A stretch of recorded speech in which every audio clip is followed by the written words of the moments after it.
Hola, muy buenos días. Hoy les voy a hablar sobre el efecto de la declaratoria de quiebra de un comerciante.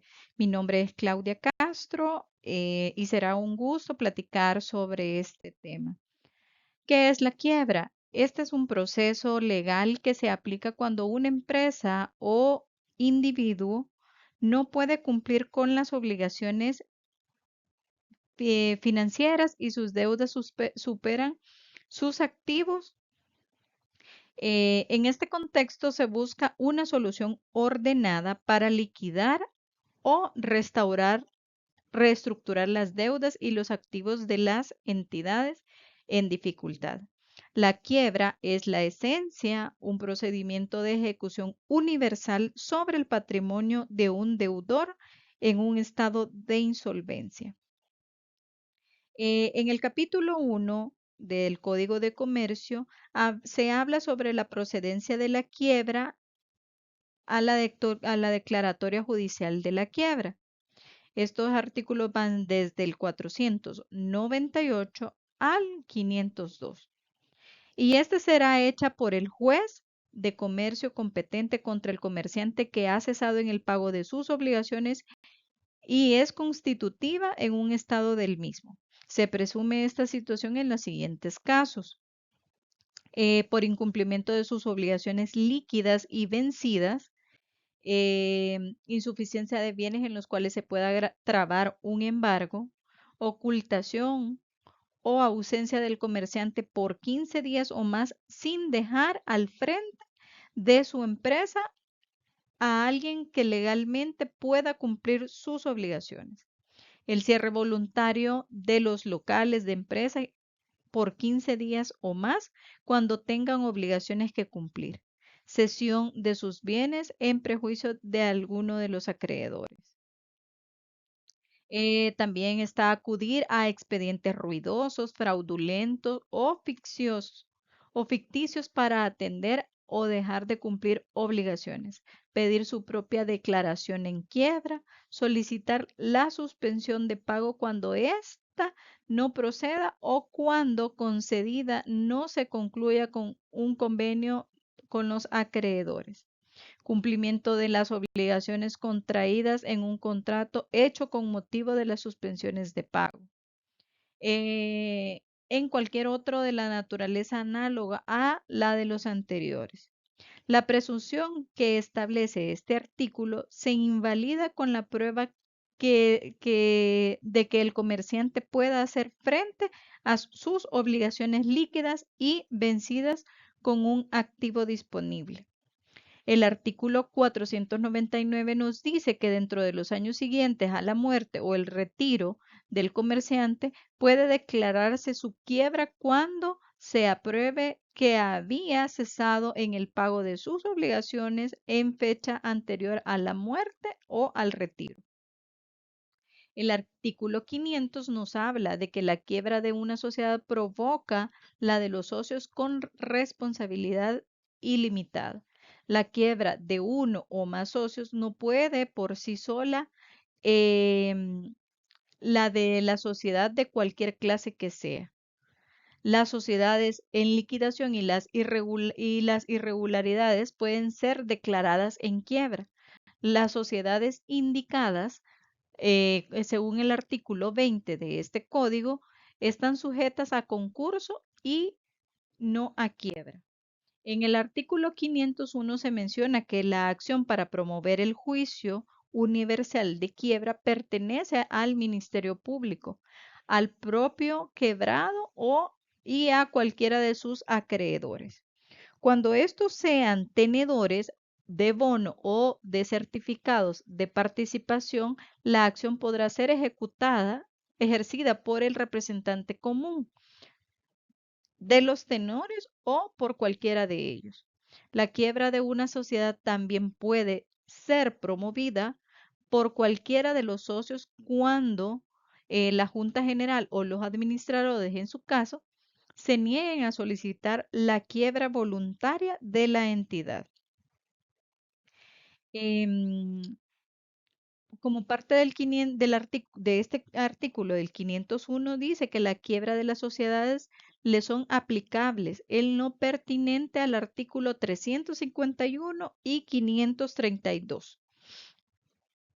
El artículo 502 nos habla de que el juicio universal de quiebra es de suspensión de pago y el de rehabilitación del quebrado, lo mismo que sus incidentes se tramitarán de conformidad con la disposición del Código Civil Mercantil. En el capítulo 2 hablaremos o se habla de los efectos de la persona del quebrado.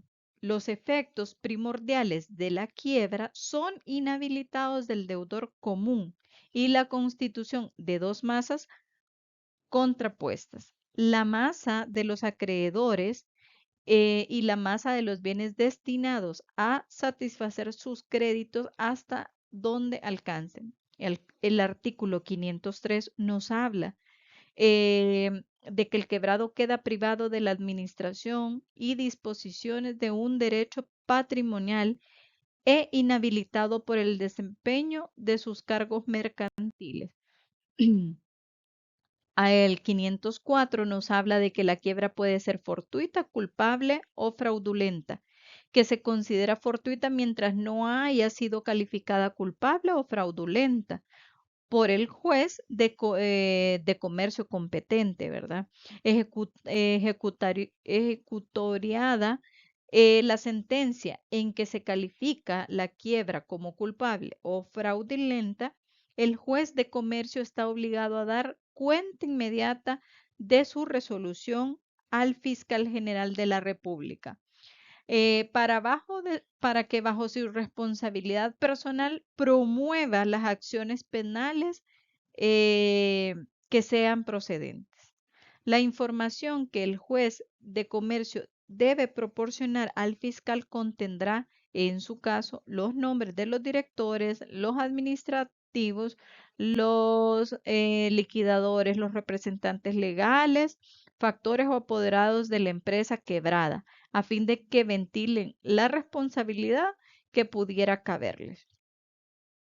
En el capítulo 3 se mencionan los efectos en los patrimonios del quebrado. Esto va del el capítulo del 500, artículo, perdón, del 507 al 511, donde dice que los derechos estrictamente relacionados con las personas, como son los relativos del Estado civil o político, aunque tengan el contenido patrimonial derivado de dicho Estado. Los derechos sobre bienes ajenos que no sean transmisibles por la naturaleza o para cuya transmisión sea necesario el consentimiento del dueño. En el capítulo 4 hablamos sobre los efectos sobre las relaciones jurídicas. En la sección A se hablan de las obligaciones en general. Los artículos que comprenden en este capítulo son del 512 al 514. ¿Y qué nos dice? Que se tendrán por vencidas las obligaciones pendientes si el pago de las deudas que no devenguen interés se verifiquen antes del tiempo prefijado.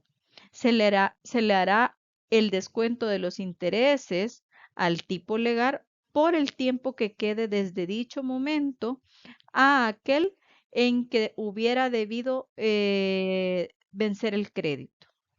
Las deudas cesarán de causar interés frente a la masa. En la sección B hablamos de las obligaciones solidarias. Los artículos que comprenden en esta sección son del 515 al 520. Si uno o varios de los deudores de una obligación solidaria se declaran en quiebra, el acreedor tendrá derecho a reclamar de cada masa la cuantía total de su crédito hasta que sea extinguido su totalidad. En la sección C, acá se hablan de los contratos pendientes de ejecución. Los artículos que comprenden en este capítulo van del 521 al 532. ¿Qué nos dice el 521? Que la quiebra no afecta a los contratos relativos a bienes cuya administración y disposición conserva el quebrado de conformidad al artículo 507. ni en general a las relaciones jurídicas que son de carácter estrictamente personal o de índole no patrimonial. El artículo 526 nos habla que en los contratos de reporto de la quiebra del reportador autoriza al representante de la misma, llegado el vencimiento, a entregar el título y a exigir el precio. En la sección C se habla de los contratos pendientes de ejecución. Aquí se menciona el 532, donde el representante de la quiebra de la sociedad podrá exigir a los socios de responsabilidad limitada el pago inmediato de las exhibiciones pendientes hasta el límite de la aportación convenida. En el artículo 537 nos habla de los actos del quebrado hecho en fraude de acreedores, carecen de validez ante la masa, sean anteriores o posteriores a la declaración de quiebra. Si el acto es honoroso, será necesario que el que intervengan en el acto haya tenido conocimiento de la fraude fraudulenta. Extinción de la quiebra y rehabilitación del quebrado. Esto se ven en los artículos del 543 y 545. Extinción de la quiebra, el pago por falta de activo, por falta de concurrencia en acreedores, por acuerdo unánime de los acreedores concurrentes, por convenio de los acreedores. ¿Qué tipos de quiebras hay? ¿Qué clases de quiebras hay? De idea general, quiebra culpable o quiebra fraudulenta. Quiebra fortuita, quiebra culpable, quiebra fraudulenta como independiente o puede ser quiebra culpable fraudulenta y por presunciones iuris et de iure. Compañeros, esto es todo por de mi parte. Muchas gracias por su atención.